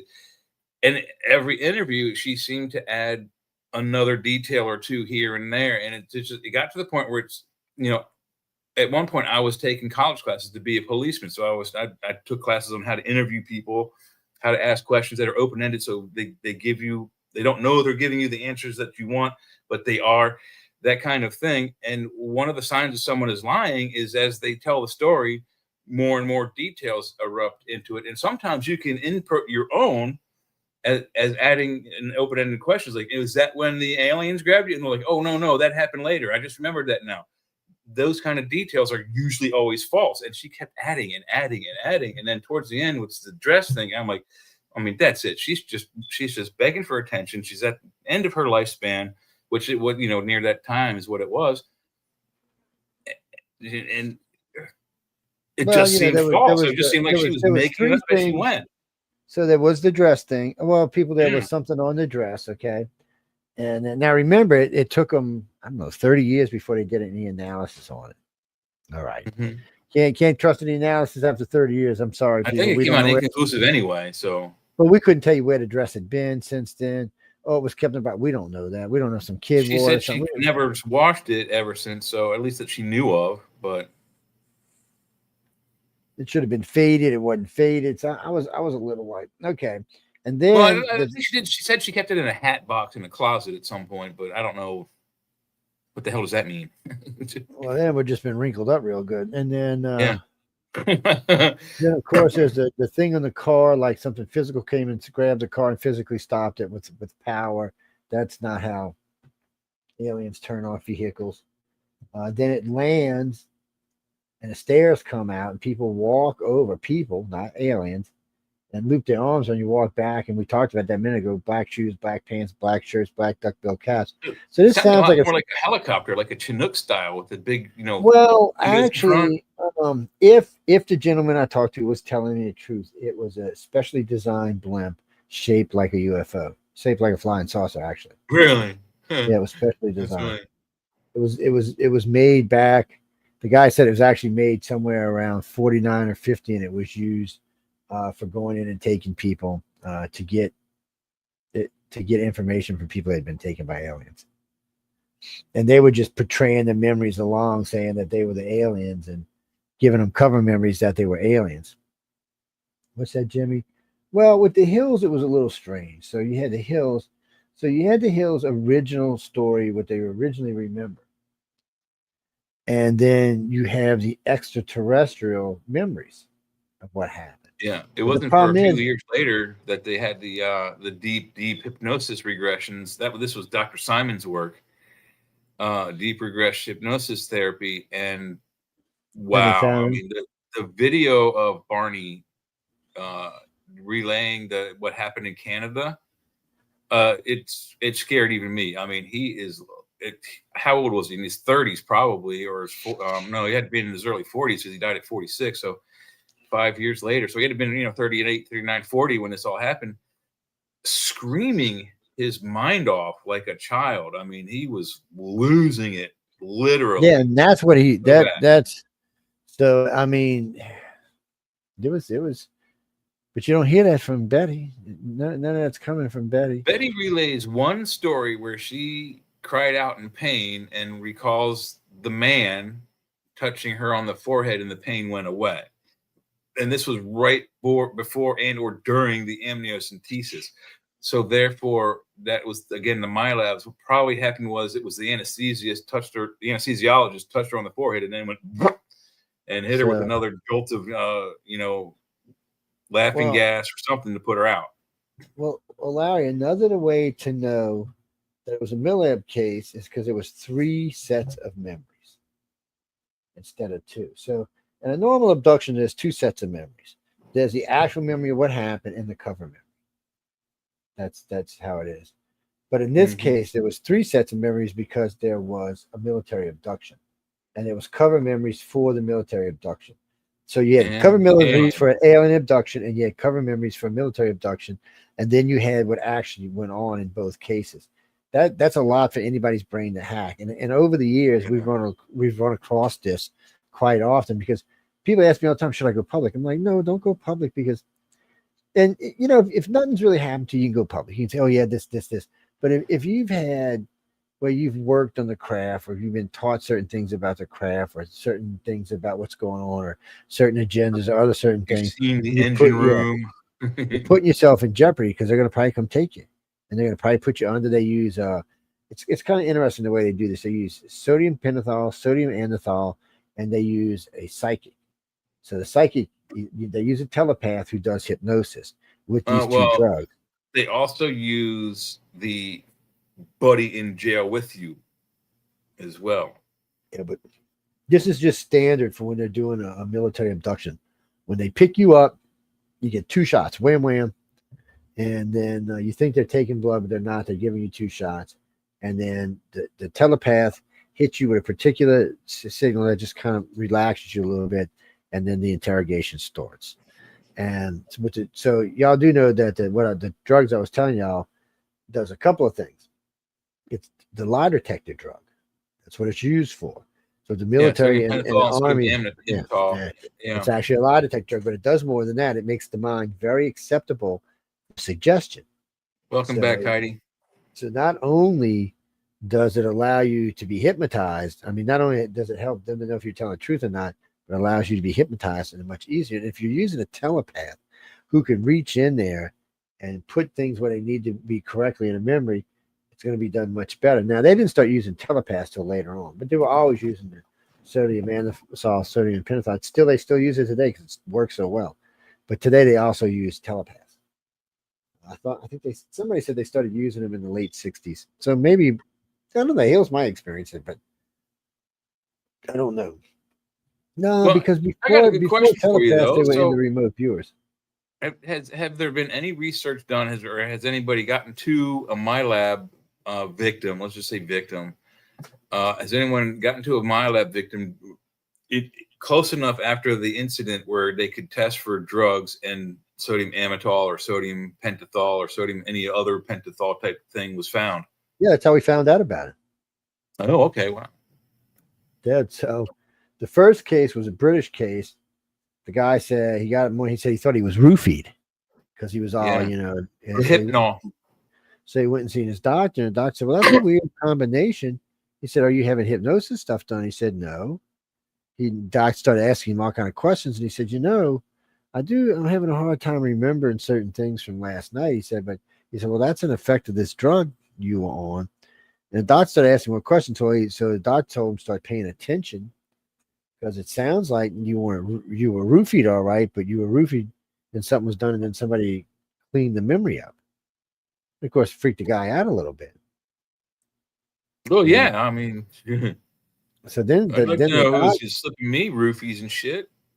Sorry. So then the doctor suggested, maybe he should go get hypnotized, and if not, if it happens again, he should definitely go get hypnotized. Well, I don't know how long it took, but it happened again. So he went and got hypnotized and found out that yes, they were what they were doing to him, and it was some group. Well, MILABs are not military. It's a bad name, so. Technically, Melinda Leslie helped to coin the word along with myself. It actually comes from I know her name went right out of my head, right as I was going to say it. Son of a gun. Carla Turner is actually who really was the one who broke open military abductions. She broke it open, and 4 months later, she died of stage 4 cancer. Yeah, stage 4 breast cancer, all of a sudden, bam. Yeah. And then we had 4. This is around the same time, I think, wasn't it? Around this, or maybe it was a little after. But we had 4 female show hosts on here 10 years ago, all that had. Well, we had 5 actually get it. 5. And, 5 got it. 1 died, 4 survived. All 4 retired because they all think it had something to do with the projects they were working on. They were all of them were working projects, writing books and working projects for us on reptilians, human grays. So we do a lot of different things with iCars. It's been used for a lot of different things over the years, not just for tracking abductions, but things that any information we get about the aliens inside of our own atmosphere, inside of our own planet. What are they actually physically doing? Feet on the ground, anything like that. We try to get and sometimes we get lucky and find some stuff out, or sometimes we can push people. We've actually met some people in the MILAB circle, and that's why the rumor got started on Coast to Coast that I was the guy in charge of MILABs, because we had friends in it. I said something, I forgot what it was so long ago, but I said something, and the guy said, well, only somebody who worked for him could have known that. And I'm thinking, no, not necessarily. I'm just pretty good at fishing out information. I'm good at making people talk. Yeah, well, even if you're not, if you look behind and between the lines sometimes, and some of the research that can pop up around any of the subjects here, I mean, it may take you 30 years or 40 years, but you will eventually cross the dots and line the lines and put the T's on there and all that. And eventually you'll be like, holy crap, this is what it looks like. And from my end of it, I mean, Joe has a different perspective, but from my end of it with the research, there's some scary stuff out there. There really is. There's always going to be scary stuff out there. A demon might get you and bite your asshole off. Did I say that out loud? Sorry about that, ladies and gentlemen. I didn't mean to say that. That was a slip of the tongue. No, but really, it's these days. There's only so much you can worry about. I mean, there's so much going on in our universe. So they're wanting to upgrade our galaxy to 200,000 light years now. Started out at 100,000 light years across. Now they want to upgrade. It got upgraded a while back to about 160. Now they want to put it at 200,000 light years. And it's currently eaten 5 other galaxies. Actually, I think it's eaten 4 and already ate 1 completely, but it's eating them alive. It's like a Pac-Man. Yes. We're a galaxy and it's eating other galaxies. Yes. And it makes that noise too. Waka, waka, waka, waka, waka, waka, waka. It probably does make some kind of weird noise. I'll bet there's wherever there is the 2 galaxies meeting, I'll bet there's all kinds of radio frequency shit happening. I bet you all kind of weird noise. I bet you there's all kind of weird noise going on right there. No doubt. Yeah. Well, I don't know. So we're growing in size, so maybe it might be a little bit harder for Andromeda. But last I heard, Andromeda was a little more than twice the size of us. So how much bigger are we going to be after we soak up these other 2 galaxies? We're going to be bigger. I don't know. Not that much bigger. I think the other ones are mostly eaten up, and Sagittarius is like 2/3 eaten. Last one. Well, surely there might be something we intercept between here and Andromeda. Nothing. It's clean sky, open sailing, blackness. Maybe we'll go through a dense patch of dark matter and soak that up and get like 3 times as big, and boom, and then Andromeda. It'll just get sucked into the black hole, make it bigger, and it'll just suck us all up and kill us. Yeah. Actually, Ronnie, I did see that. So that supermassive black hole was ejecting stuff. Yes. From both ends. Yes, it was like woo, like a pulsar or a quasar. I forgot which one does that. It's like a disc. So I kick it like that, and so a pulsar went that way and that way. So it's like. Yeah. So one of the scientists said that could be how a wormhole works. You go in that side, come out the other side, and the other side somewhere else. Well, a lot of people think that you could have whatever it was. It was that light was made was whatever it went into the black hole, got split into 2 things, and went 2 different parts of the galaxy, and it's destroyed now. Either way, it'd be pretty scary. Well, some people think that wormholes are giant white stars on the other in another universe. Black hole, white hole, right? 100%. Because the stuff that they can dig out of these quasars, so they say. I don't know how they know this, but when I was a kid in science classes, they said a teaspoonful of a quasar weighed as much as a fully loaded, ammunitioned, gasoline aircraft carrier, which carries 6,000 people on board. 1 teaspoon of this substance weighs that much. Yeah, that's what they're talking about. Tons. That's what the Dogon said about Sirius. 1 teaspoon would drop all the way through our planet. If you dropped it on our planet, it would go all the way through. That's how heavy it is. It's how dense the star is. I don't know how some African tribe knows this. I have no clue how they know these things. So yeah, they tried to debunk it. They identified the 3rd star in a trinary system, where at that time, scientifically, they identified all 3 of them. 2 a binary star. So when whatchamacallit went to go visit in the early 1800s, we didn't know any of the dog star. We didn't know it existed. We didn't have we knew there were 2 of them. No, not when they met the Dogon. There was none. They predicted all 3 stars. Not 1, but all 3 stars. I always heard it was they only predicted the 3rd one that we couldn't see at that point. It was so their calendar is based on Sirius A, 55.5 years orbit. A B. B's orbiting A at a 55.5 year orbit. Well, that's their calendar. That's been their calendar since they existed. Yes, they knew about it long before we did. That was always the argument: is somebody must have told them because we knew. But no, you could tell by their knowledge they had known long before we did. Long before we did. And of course, they say the Nemos or whoever told them that. Nemos. Actually, Gene, there just were a race that went into I guess it was like a giant lake or something. The ship went into the lake, and then these, I guess we'll call them reptilians, came walking out. The same ones that supposedly gave us our reptilian section of our brain that gave us consciousness.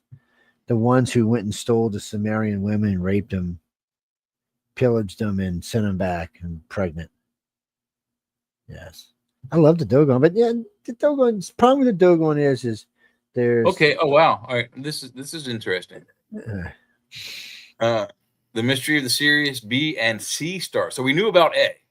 The Dogon's knowledge revealed to the French anthropologists in the 1930s includes details of the Sirius star system that were unknown to modern science at that time. Sirius B, the Dogon knew about Sirius B, a white dwarf star, which was not officially confirmed by Western astronomers until the 1970s, 40 years later, 50-year orbit. They accurately described Sirius B's 50-year elliptical orbit around Sirius A, the brightest star in the night sky.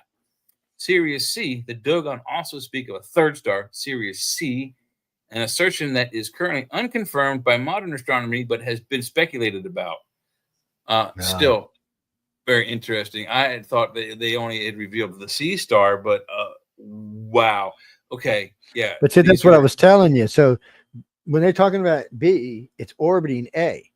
That's what they're talking about, the 50-year Yes. orbit around A. So 50-year they orbit, knew yeah. but what I'm saying is they knew about A before we did. They may have found out about A before they visited him, but the Dogon knew about all three stars before the humans did, before the white man did, I guess is what I should say. Mm-hmm. And that's people, we're talking thousands of years ago.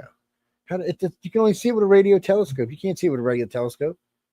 And how did they figure out the orbit?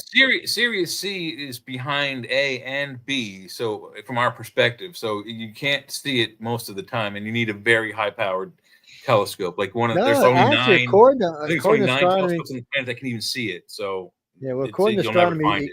you can only find those three stars with a radio telescope, not with a normal telescope. You can't. There's something to do with the reflection, something to do with the star. You can't actually see them. You have to have a radio telescope to track them. And that's how they were found initially. Are they behind our sun? Is that the problem? I don't know what the problem is. I think it has something to do with their system. I don't know.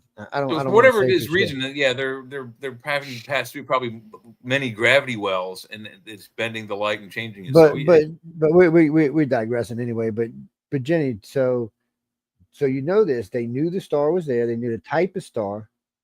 They knew the density of the star, and they knew the orbit of the star. This is an African tribe living in the hills above Egypt.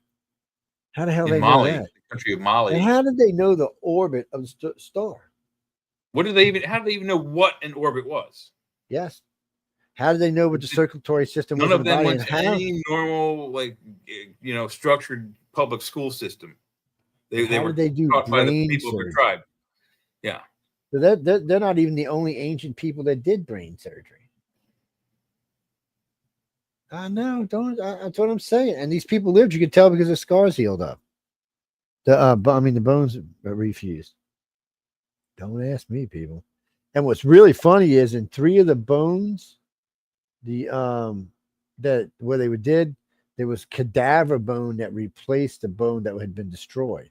That's what we use today, by the way. It's probably where we got the idea. Guys, I mean that's and that's 3,000-4,000 years ago. Is that called trepanning? The cutting into the skull in that fashion? I don't know, but it was it was all the doctors who seen this stuff all said the same thing. There was a damage to the skull. They went in and fixed it. Now, all doctors say the same thing. They couldn't tell you. They could tell you the person had lived for a long time because of the healing of the skull, but they couldn't tell you the outcome of the person. Was it messed up? Were they normal? They couldn't tell you any of that. Right. Yeah. So, well, no, we're getting ready. Well, we already knew. So next week, y'all going to get the Stephenville case and the Pascagoula case, and then you're going to get the last 2 UFO cases. And then we got 4 left on here. What were they? We got Travis, via Boas. What's that? I can't remember his first name. Oh yeah, Antonio. Yeah. Antonio. Vilas, and then we got the Allagash. Then we got the Allagash case. Allagash, Pascagoula, Mississippi. And then we got the Pascagoula case, which we're going to have. I think it's Calvin Parker. Somebody's coming on with us from the Pascagoula case. So, you all, Jack. I've talked to Travis Walton several times. What do you mean? How well do I know you? Mean, are we friends? No, I don't really remember me. I have no idea. He might not. But I've interviewed him 5 times. He's been on our network, the old network, probably 50, 60 times. On this network, probably 20 or 30. He might be close to 100 on all of them. He's a nice guy. I freaked him out a little bit when I told him, well, didn't you think they knew you were there, dude? He was like, wait, what do you mean? They knew I was there. I said, well, obviously they knew you were coming down the mountain, the old raggedy ass, noisy ass truck bouncing up and down the side of the mountain, lights flashing up in the sky, music blaring. I said, you don't think they didn't hear the chainsaws up there running all afternoon? I said, and these are advanced extraterrestrials. They had scanners that could see you coming down. They could probably see them from the moon if they were interested in him alone. I said, it's probably why you got out the truck and the other guys stayed in there. I said, I know you think they were cowards. I said, but they were probably willed to stay in the truck. They were probably only after you. I said, there's no such thing as a one-time abduction, just so you know. And I said, and I found out that there was an FBI agent in the woods in the same mountain with you that night. I found that so coincidental. Later on, he found out for himself. But, yes, people, nobody knows why. Yeah, that is strange. We got the information, even found out who the guy was, and that was it. You couldn't even find the guy after that. You would only expect at worst, because they had the Walton gang, they were tree fellers.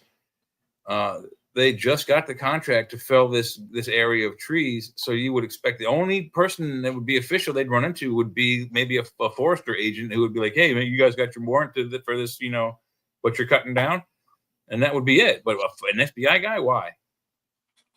Yeah, well, they didn't see him. He was in the woods just wandering around. That's what they were talking about. Yeah, why? That's my question. And, why would he be there? And the reason we found out is because the sheriff ran into the guy and asked him who he was and what he was doing, because he thought maybe he had something to do with Travis's disappearance. And he told the FBI, none of your business, back down, Mr. Local Cop shithead. What he did, sorry, he flipped out his badge and said, "I'm with the FBI. I'm here on an investigation. It's classified. He's federal. He's federal supersedes state. Nothing you can do about it." Not on state property, though. Jeffrey, what do you mean? Oh, no, you got to ask that on Friday night. I'm sorry, dude. We'll talk about we'll talk about all the cities and all the stuff that's going on Friday night. Mainly, there's a lot to talk about from what went on in Egypt. Well, see, Trump was all over the Middle East, so we'll be talking about all of that and all how the Middle East guys love him. We'll be talking about Europe. Doing some goofy stuff with the. We'll be talking about Hamas. We'll be talking about Israel. We'll be talking about, of course, the shutdown, which will still be going on. Shutdown's going to be going on for a while. I think the last one with him was 35 days. So. Then some doomsday, maybe we'll be talking about the opening days, volleys of World War III. Yes, and then there's other things we'll be talking about. We'll be talking about how Trump's making great inroads with all the European people who hated him last time, loving him this time. I don't ask. I have no clue. But there's a lot. There's a lot we'll be talking about. His numbers do that, but the GOP's don't. His GOP's just do this. Wait, let me get you where you can see my finger. Get in there, fingers. Anyway, it keeps going up. The aliens are taking half of you away when you. Anyway, I'm back. No, we got to go because Michelle's coming on in just a second. Michelle will be here in 8 minutes. She will be here. She'll be dancing, going. Doo-doo-doo. No, I think she's wearing a belly dancing outfit tonight. It's belly dance night tonight. Yes. Don't ask me. Yeah, you guys are allowed to go in the room. Pole dance night. That was Tuesday with Sean Kelly and Sunday with Sean and Sean. The double Seans. Double Shawnees, yeah. There was still some more we could have talked about the hills, but we'll probably won't start with them. We'll probably just because we get in the hills, will be another added 15 minutes. Which we know so much about that one, and we'll kill it again. Well, maybe in the near future we'll start doing cases. Well, I want to get some contactees on, but somebody recently asked me if I just go through maybe 30 or 40 cases and do two cases a night for the next few months. It's a good idea, but. Good idea, yeah. But I'm working on something. We might do that. I don't know. We'll see. I got these 6. I guess I got to get out the way. I already promised they could come. Hey, Joe, I know the guy who's the owner of the station. If we talk to him nicely, he might let us do it. I don't know. I heard he said, "You know what?" But that's what I heard. We're not allowed to use that kind of language on here, people. Friday night we can't. Friday night and Saturday afternoon we can't. No cursing. No holds barred. This Saturday. No. John is in Frankfurt, Germany. Yes, he's having a good time. I thought I saw he was in the Netherlands this week. Oh, he might have went up there. He's in Frankfurt there for the book thing in Frankfurt. He flew out the other day. He must have gone to the Netherlands for a day trip. I forget what he was looking at. Some kind of food dish he was going after up there. He's up there. He'll be up there until next Sunday or Monday. It's an 11-hour flight from where he's at to where. Is it the Frankfurt book fair he's at again? Yeah, it's the largest one in the world. Yeah. Is it the Frankfurt? It's in Frankfurt, Germany. Yeah, it's in Frankfurt. Yeah, that's where he's at. Unless something changed, that's where he's at. So. Yes, and while you're there, you can sample their local Frankenfurters, which in American is hot dog. Who the hamburger? I don't know why they call it a hamburger. There's no freaking ham in a hamburger. I never did understand that. It's because it comes from the city of Hamburg, Hamburg. It's in the city name. Tell them the rest of the world is stupid. If you're going to use the word ham, put some in there. I know. That's a nerd. Yeah, and if you you think ham is in hamburger, then you need to tell me what the meaning of spam is, because I know what the actual meaning for spam. No, Jeff, we really got to go though. It's Yeah, we got 5 minutes and we can't really mess around too much. Give me who's on me, Shush. You know what? I'm on my page. I got a bunch of those things for tomorrow about them crybabies. I got to get a job now that there's peace in Israel. It just cracks me up, man. I'm like, get the hell out of here with that stuff. It is funny. Let's see. Oh, we will be playing. They will be playing the woman who won the Nobel Peace Prize. We'll be playing her giving it to Donald Trump. So that's interesting.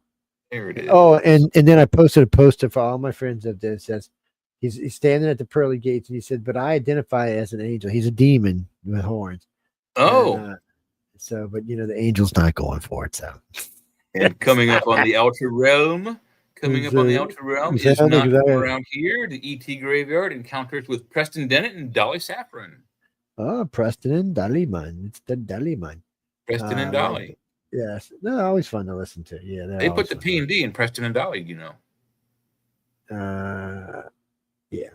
Anyway, we got to go. I want to thank everyone for tuning in to United Public Radio and UFO Undercover. No, but next week we'll start out. We'll probably throw in one additional UFO case just to give you 3. Will we get through all 4 of the abduction cases next week? 50-50. Travis Walton's going to be at least a half hour. There's a lot of information across there. The Wiener Brothers, is that what you're talking about? Isn't that Allagash? Yeah, the Wiener Brothers. I don't know, something like that.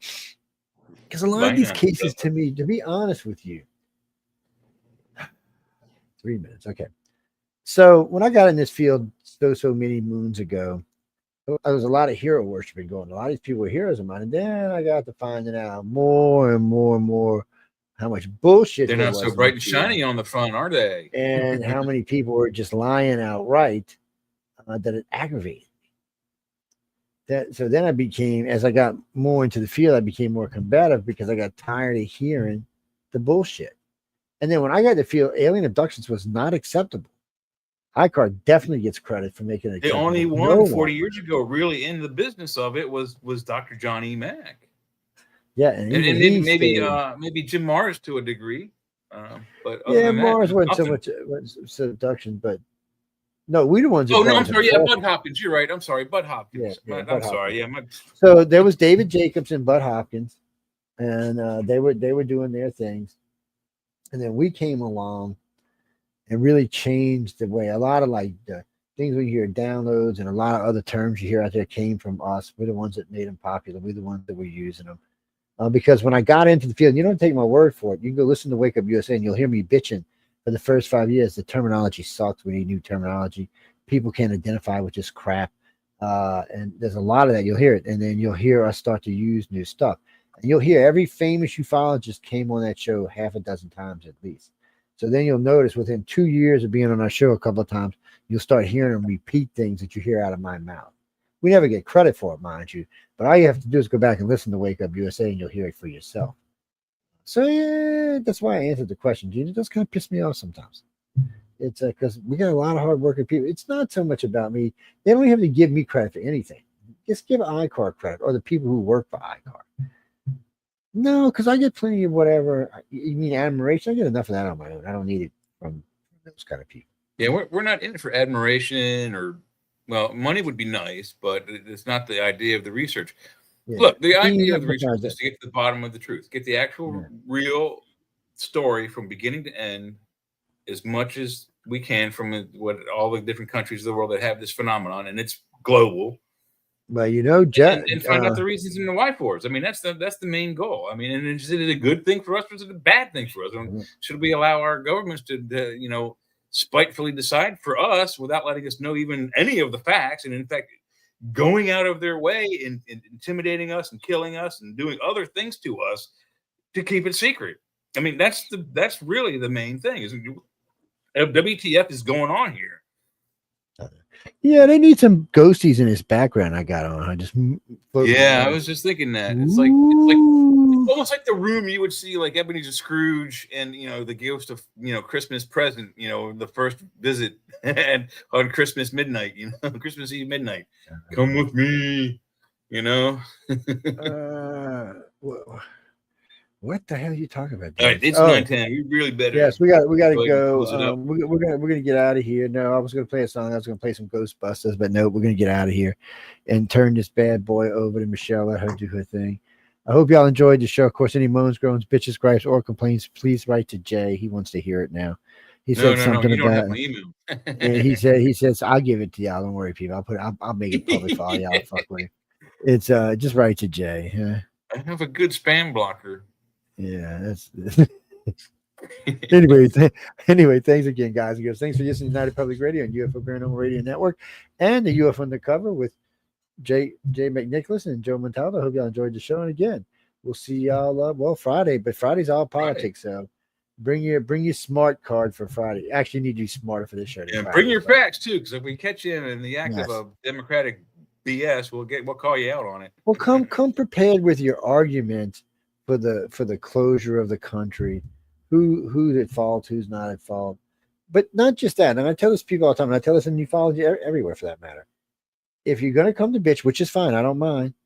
Think about bringing some answers with you too, or something you think might help things along, because you never know who might come up with the right answer. But on that note, we got to go, guys and girls. I want to thank you all again for tuning in to United Public Radio and UFO Undercover. On that note, good night and go join